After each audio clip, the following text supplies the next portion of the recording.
Bismillahirrahmanirrahim. Assalamualaikum warahmatullahi wabarakatuh. Yang kami kasih Pak Ustaz Hazrat Hakim Suradi dan kami sekarang berada mendakas untuk menegakkan kedatangan kita pada dalam kursi surau hingga pertama muslimin muslimat hadirin pada pertama. Alhamdulillah syukur kepada Allah Subhanahu wa taala karena dengan hidayah dan juara kita hadir untuk melakukan salat maghrib berjemaah dan juga kita diberi Allah Subhanahu wa taala untuk majelis ilmu yang berkah ini, mudah-mudahan kita dapat ilmu yang bermanfaat dan kita dapat amalkan. Bisa kita dapat ampunan Allah Subhanahu wa taala insyaallah. Jadi dengan tidak melewatkan masa dan majelis sebabnya untuk Ustaz untuk menyampaikan. Bismillahirrahmanirrahim. Assalamualaikum warahmatullahi wabarakatuh. Waalaikumsalam. Alhamdulillahirabbil alamin wa bihi nasta'inu ala umuri dunya wad din. Wassalatu wassalamu ala asyrafil anbiya'i wal mursalin wa ala alihi wa ashabihi wa man tabi'ahum bi ihsan ila yaumiddin. Amma ba'd. Demikian terus majlis untuk surau setiap zikir untuk muslimin dan muslimat dirahmati Allah Taala. Alhamdulillah berbicara kepada Allah SWT yang melimpah kurnianya sama-sama dapat ditemukan pada malam ini.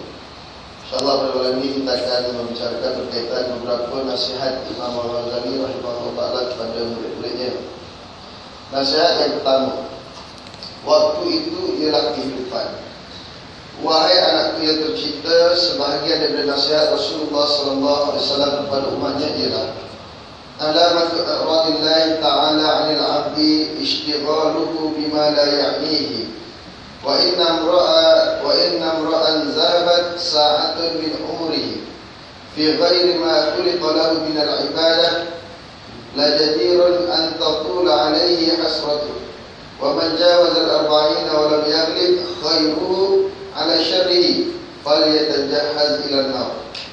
Artinya adalah dikira sebagai tanda berpalingnya Allah Ta'ala daripada seseorang hamba apabila dia selalu melakukan pekerjaan yang tidak ada faedah.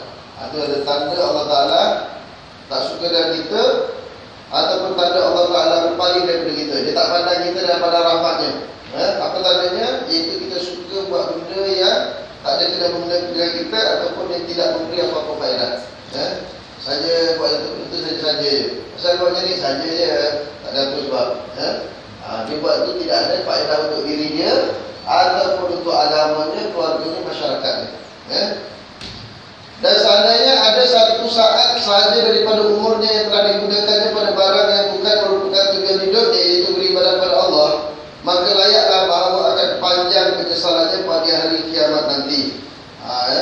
Siapa yang buat kerja itu tidak ada kena mengena dengan tujuan hidup dia. Tujuan hidup kita apa? Iaitu beribadah. Sebagaimana disebut oleh Allah Ta'ala, wa ma khalaqtul jinna wal insa illa liya'budun. Tidak aku jadikan manusia ni dengan jin melainkan untuk jadi hamba abdi atau menjadi ahli ibadah kepada Allah Subhanahu Wa Ta'ala. Tiba-tiba kita buat kerja, kita tak niatkan untuk ibadah, maka itu tidak akan memberi apa-apa manfaat kepada kita. Sebab itu kita kena jadikan seluruh kehidupan kita sebagai ibadah. Jadi ibadah ni ada dua tentu saja. Satu dipanggil ibadah umum, satu dipanggil ibadah khusus. Ibadah khusus contohnya seperti sembahyang, puasa, zakat, zikrullah. Ini ibadah khusus. Bila kita buat dapat pahala. Ada satu lagi dipanggil ibadah umum. Ibadah umum ialah apa-apa jua pekerjaan yang kita lakukan dalam kehidupan kita kerana Allah Subhanahu Wa Taala. Kita pergi kerja cari rezeki untuk anak isteri kita, dapat pahala bukan nanti bila kita bagi makan anak isteri kita, beli pakaian anak isteri kita, dah. Kita keluar dari rumah pergi bekerja itu boleh dapat pahala, balik pun boleh dapat pahala, dengan syarat yang pertama sekali ibadah khusus mesti diselesaikan dulu. Jangan kita pergi bekerja tapi tak sembahyang. Jadi kalau kita pergi buat ibadah umum, yang khusus kita tak buat, yang umum tak jadi ibadah. Jadi yang wajib-wajib kita selesai dulu. Sembahyang, tutup aurat, barulah pekerjaan yang lain akan diberi pahala ibadah oleh Allah Subhanahu Wa Taala. Jangan ikut sistem Islam. Sistem Islam itu tentu saja ayat Quran ini dipakai satu je, yang lain dia tak pakai. Ayat Quran suruh tutup aurat, dia tak tutup aurat. Tahu ayat apa dia pakai itu saja. Sistem Islam ni dia pakai ayat Quran satu je. La ikraha fid din. Tidak ada paksaan dalam agama. Itu je. Suruh pakai tudung, pakai tudung. Tak ada paksaan dalam agama ya. Jangan paksa aku pakai tudung. Jadi satu tu dia teruskan dia pakai ayat Quran. Yang lain dia tak pakai ayat Quran ni. Itu jahatnya sistem Islam tu. Dan sistem Islam teruskan memang. Sebab tu kita setuju pengharaman yang dilakukan oleh Majlis Fatwa itu teruskan. Kemudian digezetkan fatwa diteruskan, dia tak jadi undang-undang, betul dia faham. Nanti kalau satu benda dari fatwakan haram apa semua, buka puasa tak tangkap. Tak boleh salahkan dia sebab fatwa tidak boleh jadi undang-undang selagi tidak digezet. Itu peraturan yang begitu. Kalau cuma dia kata fatwa, kalau cuba proses saja, tak boleh tangkap. Tapi kalau dah digezet itu sekarang, itu jadi undang-undang boleh ditangkap. Tapi nak tanya pula, berani ke buka puasa nak tangkap Malik Namadir tu saja? Itu antara kepala-kepala sistem Islam. Jadi semua dia sekutu sama. Kita tengok bila Kasim Ahmad dibicarakan di Mahkamah Syariah, siapa kanan kiri dia? Kanannya Mahathir, kirinya Madinah. Tapi sama-sama sesat tentu saja tu. Sebab tu dulu orang tak berani usik sistem Islam ni pasal dia punya pembela dia orang besar-besar saja. Salah seorang daripada ahlinya adik pada Isamuddin, anak Tun Hussein tentu saja. Selain daripada Zainal Anwar ada juga beberapa orang lagi. Anak orang besar dia yang jadi ahli sistem Islam ni bukan sahabat benar, tak ada Ustaz. Tak ada yang pernah jadi betul. Jadi undang-undang pula kita kena faham Ustaz. Kalau undang-undang tidak dikuasakan, kita tidak ada beri apa-apa faedah. Dulu Ustaz diharamkannya Qadiani misalnya. Saya ada kawan di bahagian penyelidikan. Bila saya nak pergi untuk dialog dengan kumpulan Qadiani. Qadiani tahu? Ini orang yang mengaku Mirza Ghulam Ahmad Al-Qadian di India dan sebagai Nabi selepas Nabi Muhammad. Bila saya nak pergi itu, minta nasihat dulu dengan kawan kita bagai penyelidikan. Boleh tak saya pergi saja-saja je, kenapa kita tahu kalau kita berdialog buat-buat ni tak boleh pakai kan. Kita benar, kita cakap betul pun tak ada terima.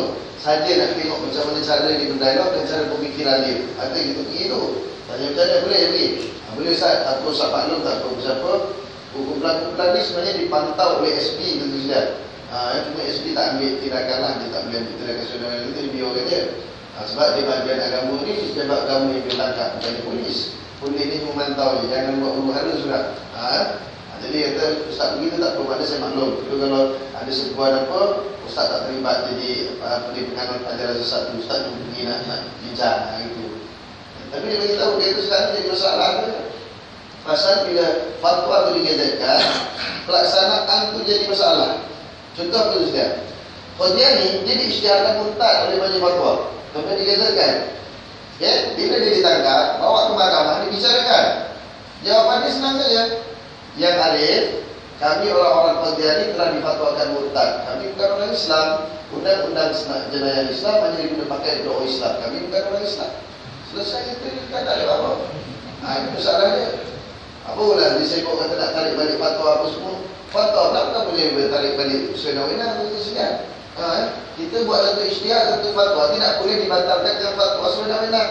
Sebab di sana ada kaedah al-ijtihad la yaqudu bil ijtihad ataupun al-ijtihad la yaqudu bil misli. Satu ijtihad tidak boleh dibatalkan sewenang-wenang dengan satu ijtihad yang lain.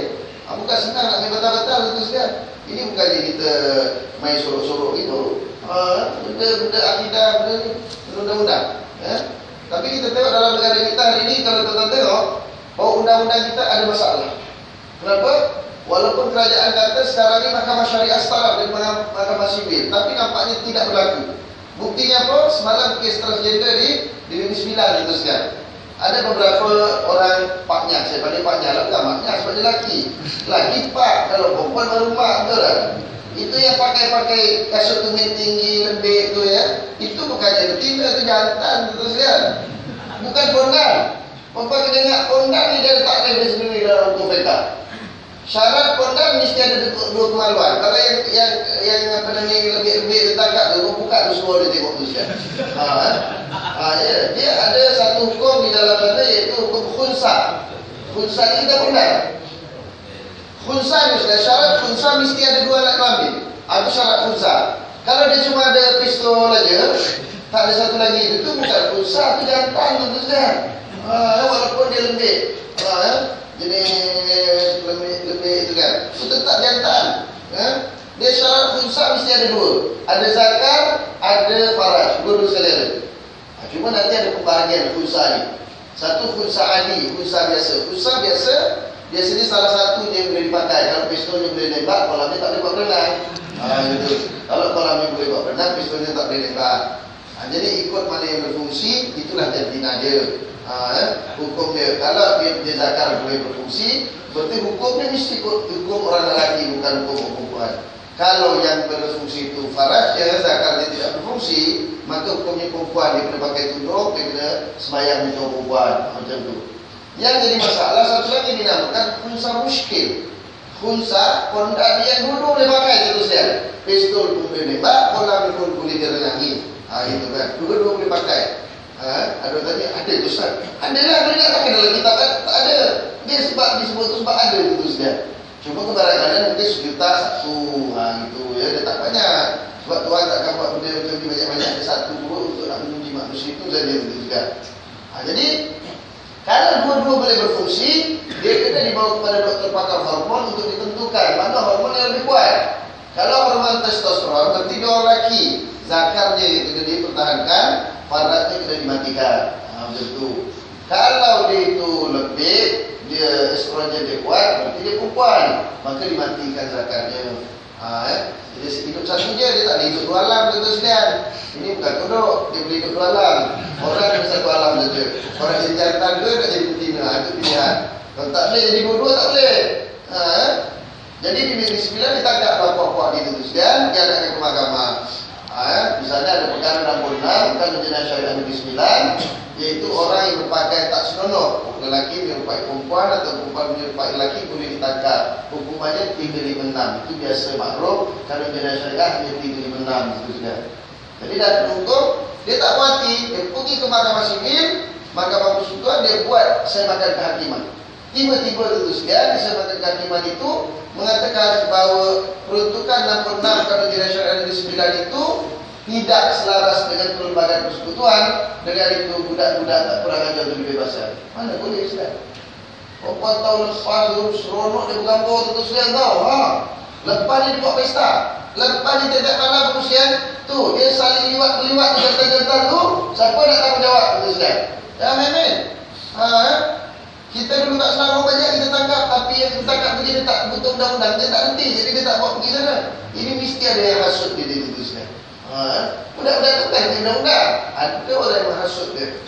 Sekarang Ustaz kes ni dah jadi presiden kes. Kalau nanti kita di Selangor tangkap puak-puak ni bawa ke mahkamah, jadi akan kalah nanti Ustaz. Saya pun tak faham macam mana boleh jadi macam ni. Hakim ni itulah betul. Hakim-hakim itu sekolah agama dulu. Boleh tak bagi laluan yang duduk kat pintu? Ini luar lagi, ini luar lagi. Kat mana-mana pun jangan duduk pintu Ustaz ya. Sebab jalan itu bukan berarti orang nak masuk susah. Memang di mana-mana pun dilarang. Depan pintu, depan jalan tak boleh lalu sebab itu buat laluan orang. Baik, kemudian apa lagi itu saya tanya? Dan siapa yang umurnya lebih daripada 40 tahun sedangkan kebaikannya masih belum melebihi kejahatannya, maka layaklah ia mempersiapkan dirinya memasuki neraka. Siapa yang umur 40 tahun ke atas, umur 39. Saya tak berapa 40 tahun ke atas. 40 tahun ke atas, tetapi buat jahat lagi. Maksudnya itu, dia tidak berubah. Kalau dia buat jahat tu, dia suka buat jahat, kita dia tak ada terima. Suka tidak, kubur masing-masing. Nabi yang nampak, tu, neraka tempat kau. Sebab tu kalau yang umur dah 40 tahun, sendiri pun ingat. Korang tu dah dekat nak mati dah. Aku lama sikit pasal umur 39. Tapi tahun depan dekat dulu. Kita pula sambut tahun baru seronok. Sambut tahun baru seronok. Sambut hari ulang tahun kelahiran kan bersedih seronok. Padahal bila kita sambut bersedih, sambut tahun baru, berarti kita kehilangan 1 tahun itu setiap umur kita. Maknanya makin dekat nak mampus tu sekali. Bukan makin panjang umur. Kita dekat panjang umur, rupanya makin nak meninggal itu sekali. Makin dekat. Dalam usia dunia ni pun dah kiamat dah. Terus sekali dengan macam-macam tanda. Dulu bila Nabi pergi Isra Mi'raj kan jumpa satu nenek tua Ustaz. Nabi tanya, wahai Jibril, siapa ni? Jibril kata itu tafsiran semua dunia. Maksud dunia ketika zaman Nabi itu dah pokok 3 lah. Sekarang mungkin dah seteruk lah itu Ustaz. Sebab dah tua sangat dah masa tu. Ya, ini dah 1400 daripada zaman Nabi sampai kita tahu. Ya.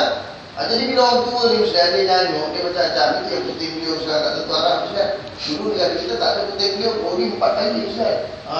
Turun kat Pendang, lepas Pendang pergi Bintulu, lepas Bintulu pergi Padang Marah, lepas Padang Marah balik Al-Ustaz. Kita setapak tak tahu lagi Ustaz. Kita lagi dekat setapak je. Betul Ustaz. Dan kalau tak ada kiamat dari Rasulullah, kadang benda itu berlaku suatu benda yang tidak pada tempatnya kan. Contoh apa Ustaz? Dulu kita tanam anggur, jangan kanak buah hidup tidak Ustaz. Karena anggur boleh hidup kat Malaysia berbuah lagi itu Ustaz. Dan terbaru apa? Buah taman kan, kurma di Kota Baru Ustaz. Kalau pokok kucing mai ada satu ladang kurma Ustaz. Ya Allah, buahnya banyak Ustaz. Padahal negara tempat kita ni bukan tempat buah kurma. Hanya tanda-tanda nak kiamat Ustaz. Sebab tu kita kena sebenarnya. Sebenarnya sekadar ini sudah cukup untuk jadi nasihat kepada semua orang yang berilmu. Mana kalau orang berilmu, dia mempelajari hadis ini pun dah cukup bagi dia sebagai suatu pengajaran dan motivasi. Apa dia? Allah Ta'ala tak suka orang, tandanya apa? Bila kita suka buat yang tak ada, Pak Ilah tak ada guna diri kita. Itu satu. Yang kedua, kalau umur lebih 40 tapi tak berubah jadi baik, tu tempatnya dalam neraka. Ingat dia lebih 40 tu? Jangan lupa. Yang 40 dia ingat juga. Sebab kadang-kadang bukan mesti 40. Banyak yang kurang 40 meninggal dulu daripada yang 40. Ada atuk di hospital terus dan dah pakai mesin tu setahun dah terus dah. Tahan mati-mati. Cucu miliaran balik dalam operator meninggal. Jadi kadang-kadang tak tentu umur Ustaz. Allah Ta'ala tentukan. Baik, nasihat kedua. Memberi nasihat itu sebenarnya mudah saja. Dan yang berat ialah menerima isi nasihat tersebut. Kerana setiap nasihat itu dirasakan sangat pahit bagi siapa yang selalu mengikuti kehendak hawa nafsunya. Bagi nasihat mudah, tapi nak terima nasihat. Kita bersama Ustaz kadang-kadang beri nasihat, Ustaz. Tapi bila orang nasihat kita rasa dia lah bila aku. Kita rasa macam satu benda yang berat untuk menerima nasihat orang. Tapi orang yang beriman, dia kena sentiasa nasihati. Kita suka menerima nasihat dan suka memberi nasihat. Sebab ad-dinun nasihat. Agama itu adalah nasihat. Saling ingat mengingati. Wa zakir fa ila dzikra tanfa'ul mu'minin. Berilah peringatan kerana ingat mengingati memberi manfaat kepada orang beriman. Yang tak suka peringatan, orang yang tidak beriman itu tersedia. Itu ya, atau surat layan. Aku tahu mengingat, tahu surat layan. Terus kita beritahu kita dapat dah. Buku dah baik tu dalam apa ni internet itu tersedia. Saya sebut nama lagi. Udahlah, kata dia, kita cukup lah seminggu 2 kali di kuliah katanya. Seminggu kuliah tu untuk orang jahil macam kau boleh. Kalau tak nak kena kuliah sudah balik duduk rumah tidur. Dia sudah kena kuliah seminggu 2 kali. Contohnya hari Isnin dan hari Rabu. Tiba-tiba kita hari Isnin dengan Rabu kita sibuk. Dah tak ada dah. Minggu depan nak kena tunggu jumpa macam yang mula kita tu kan. Sebab tu kena tiap-tiap malam buat. Tiap-tiap malam. Jadi kita tak sempat malam ni, datang malam besok. Tak sempat malam esok, datang malam lusa. Kalau tak sempat langsung, tak payah datang terus. Nah itu. Tak mau datang juga. Jangan kita nak banyak someh. Itu ya. Kalau aku dulu jadi pengurusi surau bertahun begitu saja. Saya dulu jadi pengurusi surau, orang kepala jadi petani memang ada saja. Dijanji di surat layan, aku tak kira itu saja. Bukan kira sangat orang, letak tu itu di pangkuan lah. Surat kau tahu kita salah kau buat aku. Yang penting Allah Ta'ala mesti niat kita buat benda baik, Allah Ta'ala akan berkati kita. Kita tahu. Contoh di surat layan cakap tu kita berjajar, orang kampung tahu. Jangan dilayan Ustaz surat layan tu. Memang tak layan pun. Saya cuma layan kalau orang datang komplain kat depan. Itu saya layan kan. Jadi surat jangan layan orang berjani ni. Orang jadi pengecut tak ada telur ni. Jangan dilayan. Kalau berani datang. Kalau cuma kat lagan-lagan tak payah lah. Saya tu dalam mesyuarat lagi itu sudah. Dalam mesyuarat kan. Saya tentang kaum biasa, ustaz lagi itu sudah. Tapi kalau ustaz sebelah sana. Dia kalau masuk kandang sana itu sudah. Oh baik macam mana pun jadi jahat. Tak baik jadi baik ya. Datang mesyuarat tu. Ustaz, banyak sangatlah kuliah itu Ustaz. Boleh kurangkan tak? Agak kurang tak? Yelah, orang jemu dah buat kuliah. Kata yang datang tu kan, dia cakap Ustaz boleh tambah tak kuliah? Oh, dia cakap kurang. Masa tu saya cuma ada kuliah maghrib saja, kuliah subuh tak ada Ustaz. Jadi orang datang Ustaz, kuliah subuh tak ada ke satu ahad. Orang minta tambah, bukan minta kurang. Kita makan benda sedap, benda baik, tak tambah lah pula. Kurang pula, makan KFC dan tak kurang pula. Tambah lagi lah, sedap. Lagi pun saya kata, kalau kita buat satu minggu sekali. Kalau kita tak sempat datang, langsung tak dapat. Jadi kita buat dia tiap malam. Kalau sempat malam ni, pada datang malam ni. Tak sempat malam besok. Tak sempat malam lusa. Sekurang-kurang seminggu sekali kita dapat juga. Daripada tak dapat langsung. Lepas tu dia pusing pula. Ustaz, kita punya duit surau ni banyak bagi bayar ustaz-ustaz sama. Situ tak bagi. Saya tanya dia, berapa yang duit kau bagi? Berapa? Kita ni kadang-kadang yang komplain duit itu sendiri, yang tak pernah bagi pun tuan-tuan. Tabung surau pun tak pernah bagi. Dia komplain, dia banyak bisa komplain dia tuan-tuan. Saya tanya dia, berapa kau masuk dalam tabung surau? Kau dah tengok dah? Cuba kau tengok, dia kata. Kau tahu tak? Surau kita ni, masa tu surau masih baru tuan-tuan. Selama saya jadi pengurus di sini ni, tak pernah lagi keluar duit surau bayar pada ustaz. Habis selama ni bayar berapa? Itulah kau tak tahu. Ini jemaah kita ni bagus. Saya kata masing-masing ada duit, dia ikut siapa yang dia suka. Saya suka ustaz ni. Saya kalau dia datang malam ni, saya belanja dia makan, saya bagi. Memang macam tu ustaz ni di tempat saya masa tu juga. Dia macam tu. Kalau dia suka, tak, ustaz ni jangan, ustaz tu aku punya. Jadi dia tu suka ajak makan sedap-sedap apa semua. Esok malam giliran orang lain pula. Engkau tak pernah datang, kau tak pernah bagi ustaz. Cakap lebih bagi betul. Ada bapak hari lepas sekalian, kita nak angin. Tapi itu tak sabar. Biasa tu sekalian. Di mana ada Nabi Muhammad, di situ ada Abu Jahal tu sekalian. Di mana ada Nabi Musa, di situ ada Firaun. Kena ingat. Ada orang kata ustaz belajar di Mesir bagus, bumi Ambiya. Nabi Musa kat situ, Nabi Yusuf kat situ. Tapi dia lupa tuan-tuan kat situ juga ada Firaun tau. Ada kata lagi itu lagi bagus ketika belajar ke Arab Saudi, tempat Nabi Muhammad. Atau lupa situ ada Abdullah bin Ubay kat situ, Abu Jahal, Abu Lahab kat situ. Dia gitu je. Hidup kita ni selagi tak mati macam tu. Ada orang baik, ada orang jahat. Ada orang nak agama, ada orang tolak agama. Macam tu je. Jadi kita selesa hidup. Jangan takut tu. Dia nak cakap apa, kau punya masalah. Nak datang, datang. Tak nak surat. Yang penting kita sediakan kebaikan untuk orang ramai supaya kita tak ditanya oleh Allah Ta'ala di hari akhirat. Kalau tidak nanti akhirat kita yang bertanya dia fikir. Tapi siapa kau cuma seminggu 2 kali tengok aku sibuk. Aku malam-malam tu tak boleh. Malam lain aku boleh tapi malam lain kau tak apa problem. Kita juga patut hati memang. Jadi dia fikir jangan risau dengan buat-buat ni. Buat penjahal belahap ni jangan layan. Kalau dia nak datang mesyuarat kata. Saya dulu dia tak layan dia. Kalau dia datang mesyuarat kita ambil kira juga lah pandangan dia. Tapi kalau cuma cakap kat kedai kopi kat belakang, kau cakap tapi kau rasa bisa rokok saya lah. Padahal nonton kuliah mencari tak duduk dalam tu sekejap lepak kat luar sambil minum-minum sambil hisap rokok. Lepas tu pandai nak komplain. Jangan layan dia, jaga ya. Jangan layan, ini nasihat saya. Kalau kau layan, nasihat kat kamu. Dia bapak dia bagi buka, dia bagi syok tu kan.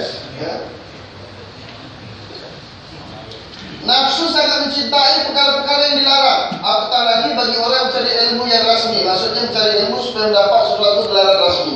Serta serasa sibuk untuk menunjukkan kehebatan diri dan mengimpulkan kesenangan dunia. Bagi orang yang dicintakan dunia, dia belajar kerana nak pangkat, kerana nak jawatan, nak harta, itu nafsu memang macam tu sudah. Dia tak suka kalau orang nasihatkan dia. Dia suka nak buat benda yang salah.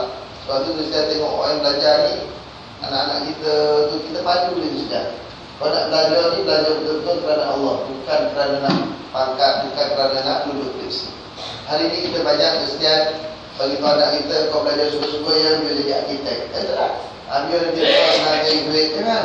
Ajar anak kita yang pertama kesedihan belajar ni supaya dia dapat amal, dan amal itu akan membuahkan hidayah untuk dia. Saya tu lalu diingatkan dengan almarhum Datuk Isak Baru kesedihan bila pergi buat itu, selalu diingatkan. Orang menuntut ilmu, belajar betul-betul. Jangan fikir kerja di mana, jangan fikir kerja apa, jangan fikir gaji berapa. Allah Ta'ala dah siapkan rezeki untuk kita masing-masing sejak kita dalam perut mak kita. Betul juga hadis 40, salah satu tadi sebut, hari yang ke-120 kita dalam perut mak kita cair gitu. Baru nak sekupal. Itu dah dicatatkan kita punya rezeki kita berkala senang, susah, mati kat mana, siapa bininya, semua dah ada tentu sekali. Jadi jangan takut. Ni kita kadang takut sangat. Kau sok hafal Quran nak makan apa? Ada lagi tentu sekali. Kadang murid dia datang balik nangis bersama ni. Pak cik saya lah ustaz. Semalam ditanya dia saya, sok hafal Quran makan apa? Kita bercakap dia, Ustaz ajar kamu makan semua sekali yang halal. Rasuah tak makan. Makan yang halal, asal halal. Batu pun makan. Cakap dengan pakcik, batu pun saya makan pakcik, jambu batu. Gulung pun saya makan. Beli gulung dan juga rebung. Kita makan gitu ya. Apa lagi? Apa lagi? Besi makan. Beli besi. Saya pun cakap itu ya. Dia saya selalu nasihat budak-budak kita belajar ilmu agama untuk dulu ialah orang kata belajar ilmu agama yang rugi. Tak ada untung ni Ustaz. Saya banyak kawan-kawan saya balik dari Malaysia, dia tak ada kerja. Katanya mau balik dong dia. Saya dah ada kerja tak? Belum lagi. Belum baca cuci pakcik tu. Ikra tu nanti kan bulan pakcik bagi lah sikit. Masuk juga sebenarnya. Tapi orang balik dari New Zealand jadi arkitek. Kan orang tanya, belum kau belajar arkitek tu? Belajar lah anak pakcik tu yang sekolah pasti tu, aku ni buat pelan rumah tu. Tak ada, teruskan. Untuk cari ilmu, kita jadi bimbang. Bulat dalam batu pun Allah Ta'ala ada sediakan rezeki untuk dia. Apatah lagi kita manusia yang ada akal fikiran itu. Sudah tentu Allah Ta'ala akan siapkan lebih-lebih lagi bagi anak-anak yang soleh. Dan teruskan, kita ajak anak kita biar al-ilmu fi sudur, bukan al-ilmu fi sudur. Ilmu tu biar dalam dada, bukan di atas buku Ustaz. Yang atas buku ni bila lepas dia periksa dia lupa Ustaz. Betul, sekarang banyak kita belajar orientasinya ialah untuk kerja. Orientasinya ialah untuk nak cari duit. Orientasinya ialah untuk dapat sijil. Akhirnya teruskan habis belajar dapat sijil tapi ilmu ni tak ada. Saya sedang buat sekolah baru ni. Jadi bila kita buat sekolah baru, kita perlu tenaga kerja baru untuk nak mengajar dan mendidik anak-anak kita. Oleh kerana kita sekolah tahfiz, kita khusus nak ambil budak-budak yang ada lulusan mengajar Islam. Jadi ada beberapa orang datang teruskan nak interview. Seorang datang daripada kuis oleh Universiti Islamiyah. Seorang datang daripada kuis oleh Universiti Islam Selangor. Tiga orang datang daripada USIM, Universiti Sains Islam Malaysia. Tapi juga ya Allah, suruh tulis Fatihah disambung benda awal sudah habis. Sebab kita orang Melayu kebanyakan hafal Fatihah ni dengar-dengar, bukan kita baca, kita tulis, kita tidak. Kita daripada kecil dengan bapak kita baca Fatihah, kita pun ikut baca. Pergi nak masjid, imam baca Fatihah, kita hafal automatik. Tak pernah buka Quran betul-betul sedang nak baca Fatihah tu. Sebab kita dah hafal. Bila hafal Al-Fatihah semua boleh baca. Cuba tulis. Semalam seorang lagi datang interview. Boleh tulis Fatihah tak? Boleh lah Ustaz. Apa Ustaz? Kita tulis tak boleh. Tengok Ustaz, macam mana kita ayat Quran kita boleh nak tulis. Lepas tu, sila keluarkan hukum-hukum tajwid daripada surah Fatihah. Dia panggil Al-Alamin di garis alamin. Apa hukumnya? Mad wajib mutasil. Wajib juga. Bukan cuma ada yang sukun terusnya sebab dia nak sukun nak berhenti kemudian tu nak wakaf. Satu lagi An-Amta Nun mati bertemu ain. Itu paling senang kat muka bumi tu. Izal Khalqi. Tak, dia jawab Pak Syafawi tu dia. Aku kata kau macam mana lah nak jawab. Kau pun tak erti. Sudah-sudah dia kata Ustaz, tak apa pasal kat sekolah Ustaz. Kalau interview susah sangat. Itu sekolah senang tu soalan-soalan rendah kau kata. Kau universiti soalan-soalan rendah kau kata susah. Kenapa susah? Ustaz, saya sekarang ni ngajar jadi guru ganti. Ada guru salin, aku jadi guru ganti tu. Masa nak masuk ke interview dekat PPD, soalannya senang je Ustaz. Kata soalan. Soalannya apa tugas guru ganti? Kemudian yang kedua, boleh tak kita letak budak kat sekolah? Sebab kata sekolah tak pakai. Sekolah tu banyak tu aku kawan yang berilmu. Bisa kita nak isi dada-dada anak kecil dengan ilmu, kita sekalian. Ini yang berlaku hari ini.